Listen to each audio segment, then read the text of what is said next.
రంగారెడ్డి జిల్లా సదాశివపేట మండలంలోని ప్రాథమికోన్నత పాఠశాల ముబారక్పూర్ ఏ పాఠశాలను అమ్మ ఆదర్శ పాఠశాలలో జరుగుతున్న పనులను మండల విద్యాధికారి డి అంజయ్య పరిశీలించారు. విద్యుత్, మైనర్ రిపేర్, మరుగుదొడ్ల పనులు, ఇంకుడు గుంతల పనులను పరిశీలించారు. పాఠశాల ప్రారంభం జూన్ 12 నాటికి పాఠశాలలు ప్రారంభమవుతున్నాయని, సదాశివపేట మండలంలోని 45 పాఠశాలలో 57 పనులను పూర్తి చేసి విద్యార్థులకు సిద్ధంగా ఉంచాలని, అన్ని పాఠశాలలో మౌలిక వసతులు 100% పూర్తి చేయాలని కోరారు. ఈ కార్యక్రమంలో పాఠశాల ప్రధాన ఉపాధ్యాయులు కిష్టయ్య, సదాశివపేట ప్రధాన ఉపాధ్యాయులు రవీంద్రనాథ్, అమ్మ ఆదర్శ పాఠశాల చైర్మన్ తదితరులు పాల్గొన్నారు.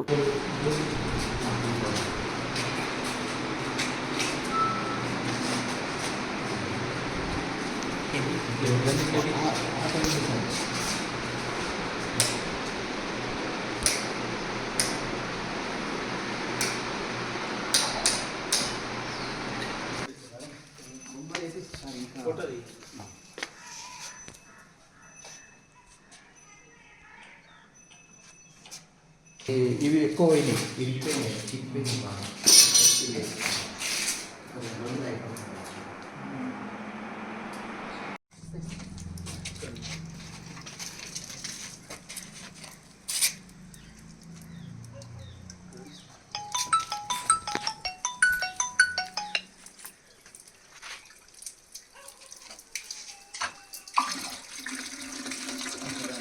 మరిన్ని అప్డేట్స్ కోసం మా ఛానల్ని సబ్స్క్రైబ్ చేయండి.